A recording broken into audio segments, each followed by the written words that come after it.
57, 59 degrees, and Mark S. Allen has some special guests. They sound great, Mark. Yeah. Oh, man, I love these guys. I've been a big fan of these guys for a long time. They've opened for Coolio. They've headlined at Cal Expo. They are the hottest thing to come out of Sacramento since tomatoes. They are Touch. How you doing, guys? So, let's get to know you want to hear. And now, say hello to the host of Video Preview, Kaylin Sloan. What's up? Hey, we got a great show tonight. I've got a group called Touch. Touch. Can you hear me? Because they are back. I love them. We're going to play their video.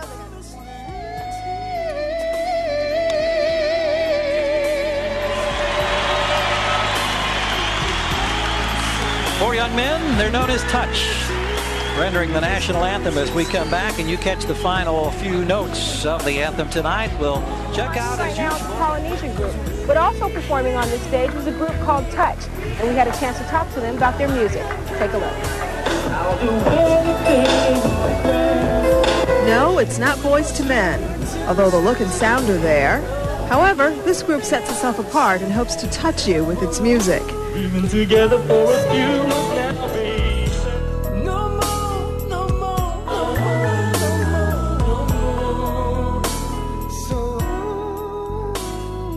more. Okay, so just give you an idea of what I'm focused on capturing. When I say the Touch experience, I mean not just the group, but also the management team too. So when I say Touch experience, that refers to everybody. Just so you kind of understand the part of the questioning. Yeah. So the whole focus of this is because I know that Touch didn't do it alone.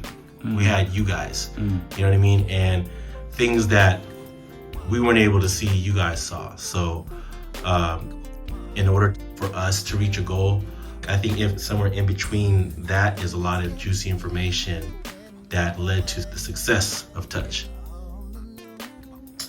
If anything, just answer freely, you know, take your time. There's no right or wrong answers. These are Florentine's answers. All right, so first of all, what's your first and last name and where are you from? Mel Fong, born and raised Sacramento, California. First name is Key, last name is Nguyen. My name is Florentine Katudin Jr. My name is Errol Shane Arienza Mercado Sr. My name is Raleigh Mamawag, and we were the managers for Touch. Okay, so first question. How did the group get started? The beginning of Touch. My cousin Charlie, DJ Charlie Ramos, I reached out to him back in 1991. And I said, hey, cuz, if you know any singers, they let me know, because me and my boy John Keypot was looking for some singers. And he mentioned this name, Mayo Giko. Yeah, he's part of a dance group called New Image. Even though they were a dance group, they were part of this contest where a dance group won first place, but also a singing contract for a dance group, right? That was the beginning of, and the nucleus of, the start of the singing group. Tell us a little bit about the dedication and the commitment the group put into their craft as artists. I saw that they practiced a lot harder than a lot of other groups, so I knew that their standards are very high, and they always try to do better, exceed. So yeah, their work ethic is really good. Oh, they were dedicated for sure. I mean, they I remember them having voice coach Angie at the voice studio, working with the DOA, Derek Allen producing, going back and forth to Los Angeles, speaking with music executives, some music executive locally here too, and going to live shows in San Francisco and all over the nation. So they definitely were very dedicated. The group's dedication to their craft was immeasurable. They put in a lot of work day in, day out. Watching your audiences or the crowds that group, it was Sac's own group of someone to be proud of. You guys were their hometown heroes per se, right? And seeing children that saw you guys dance, girls that, you know, of course reacted in a very I would say your young fans that became big fans of yours, and and then also families that wanted to see it because it was like a family show. From the live performances, watching the audience, the impact the audience. I never hardly look at the stage. I look more at the audience and see what the impact they have. And the beauty of it is the impact is on all different ages, from young kids to people in the 70s and 80s, and so it has a good wide cross section of impact. Teenage girl would scream just like they would going to concerts, seeing their idols. Then you would go to more corporate events like the Colin Powell, when Colin Powell came, and Washington DC event. So you had a more mature audience, and they were mesmerized. What do you think was it about Touch that was different? I saw passion at that time. I saw it transcends the word dedication. It's their beloved element of who they are, which is musicians, right? Trying to find their leverage in the industry, which at that time a Filipino group is unheard of, but they didn't care. They just went through it and set their own breakthrough. You guys were not just a cover band, you're writing original stuff. Vocals were amazing, your presentation and the dance choreography was great. I noticed when you guys sang, it was a gospel-based sort of vibe, R&B, and something like that can't be faked. You can fake certain things, you can do karaoke, but original stuff, I felt a very strong spirit from you guys. Their unique sound, their blend, it sounded better live than it did in recording. There was not just potential, there was an exceeded amount of potential there. In my opinion, honest opinion, it was, you said experience, but it's also a journey, but it's also a discovery of some sort of what music and gift is all about, musical gifts. And after I heard their music, I'm like, okay, I'm sold. So that helped. All right, so let's stick on that one. So you heard the music, and you're sold, and you're smiling. So take yourself back to when you first heard the songs, and then what was that moment like for you? Give you chills. You can feel it when they sang, and that's how we came across deciding on the name. We were trying to figure out the name for the group, and we kind of like, well, when they sing, they touch you, and they hit a note, you can feel it. So that's why we call them Touch. It wasn't about fame, fortune, what have you. It was about sharing their talent to the world and trying to be a pioneer for our fellow Filipinos and our fellow Asian Pacific Islanders out there. We were in a position to be one of the first back in the early 90s. Describe the roles and duties of each Touch member. So Mamamao was sort of the smooth setup guy. He would sort of bring in the song, set it up, especially if it was a mid-tempo song. David, he was the perfectionist. Like he was, his bar was high, from the dancing to the singing. Dave, for example, falsetto voice, bass voice, baritone voice. Male, all over the place. He's a peacemaker. You're the most vocal. Even on stage, you're doing the speaking. You're the leader of the group. And Raj, well, he's the artist, young and daring, but sometimes naive. But at the same time, he could sing. What are some of the reasons you think why it wasn't Touch's time to become known? I think back then we had very little representation. The API, Asian Pacific performers, very little representation back in the early 90s. And you being out there, you sort of paved way for others to come, you know. During that period, it was more predominantly a different nationality in that type of style of music, and then knowing that they were Filipinos, which made it more unique. In the music industry, the windows are very small, and you have to have the right timing to catch that window of opportunity. We had actually several windows of opportunity, but there was a lot of things that was going against the group because of their ethnicity.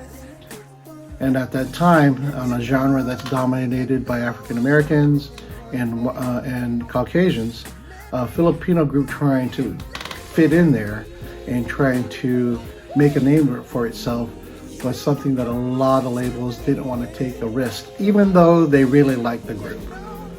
I mean, I'm grateful that you brothers came into my life because, you know, I'm very grateful for that. I'm not grateful of how we were treated. Never. It'll be a scar that will never go away. I mean, I experienced racism. We all did in real time. So all of this stuff we went through, just to be rejected once they saw the color of your skin. There's always somebody behind the console and behind the mic that raised your talent and packaged it at another level. Yes. Well, he's worked with some of today's most popular artists, and he's making a big impact in the music business. He's a musician, a songwriter, and a producer, and he lives right here in the Sacramento area. Alan is now writing and producing, hoping to turn Sacramento into the next Hitsville, USA. As a producer, Alan recently signed a Sacramento group called Touch. Yeah, I've had a chance to tour with a lot of different artists over the past 9 years now. And I've also had a chance to produce a lot of different artists, you know, like Bobby Brown, Black Girl, Tony. I enjoy and see great potential in working with Touch because out of all the groups that I've worked with, this group stands out. DOA is a godsend to a lot of people. And certainly is a godsend to you guys. To Lionel Richie, to Janet Jackson.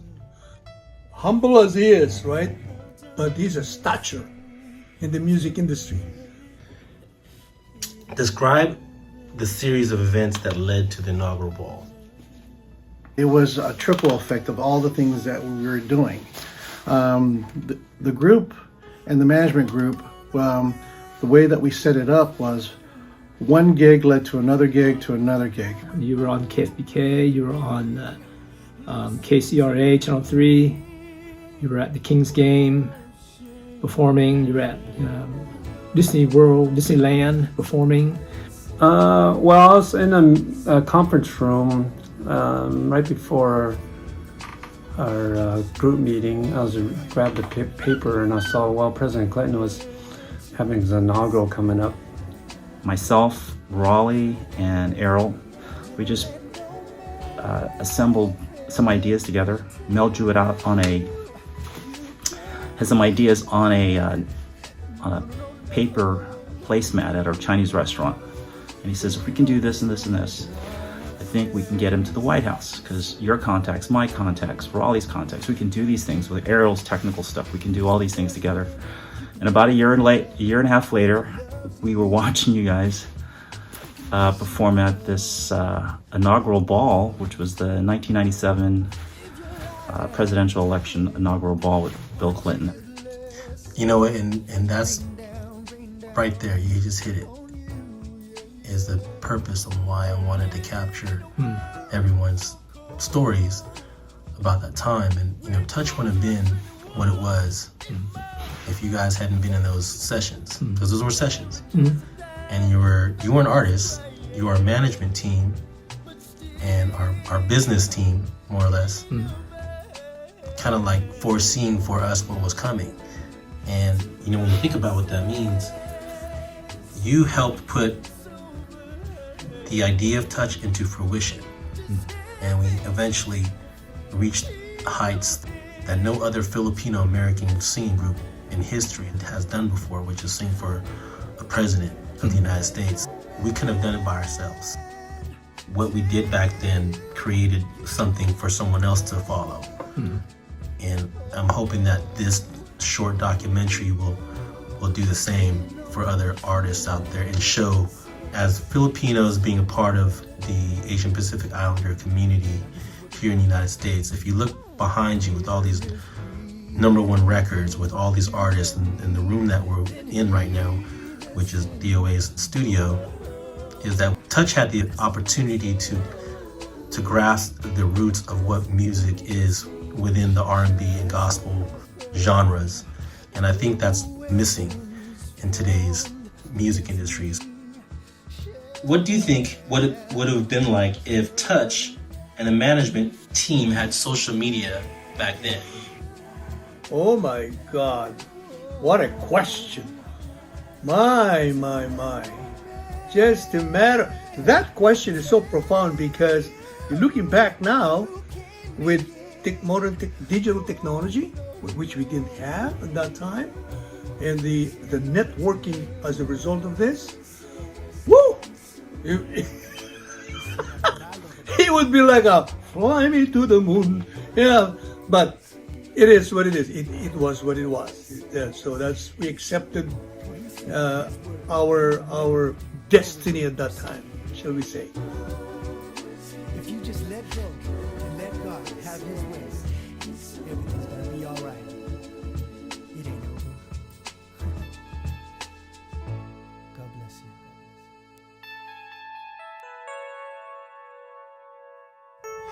In 1997, the groundbreaking Filipino singing group Touch made history by performing at the 53rd Presidential Inaugural Ball, making it the first time a Filipino singing group performed for a U.S. president.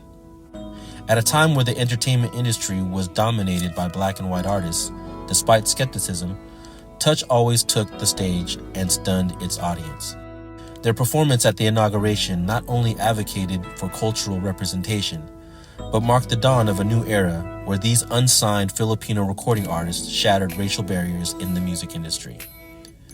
After a decade-long journey on becoming a polished act, discrimination against their Filipino identity led to the group's eventual breakup. Now, 3 decades later, with the rise of social media and the popularity of Asian performers worldwide, offers a chance to write a new story. One that describes a gathering of the most talented Asian Pacific Islander recording artists of our time, alongside Touch, as they campaign to take the stage together and return to the 2025 presidential inauguration. It's an ensemble of recording artists from today and yesterday's music era, producing a show that will be unlike nothing ever seen before. A movement that symbolizes triumph of possibility and overcoming. Our campaign to Washington, D.C. emphasizes the power of collaboration, encouraging fellow Asian Pacific Islanders to draw attention to humanitarian issues, cultural representation, and highlights the positive impact of Asian Pacific Islander artists in the entertainment industry. As a community, it highlights our innate long-term commitment to innovative thinking that's dedicated to representing Asian Pacific Islander culture and inspiring future generations. The Road to DC is merely a chapter in the book where new characters and adventures can be written, and it's a story that still needs an ending. It's a demonstration in how we can begin to address global issues in real time. As a creative collective, our mission goes beyond entertainment or politics. It's a call to unite regardless of origin. For the saying, unity in the community is not just a mere tagline. It's a rallying cry for every individual who believes in the power of community unification and invites individuals to contribute as if they're singing along in the words of a song that says, anything is possible. Something of me that never stops you.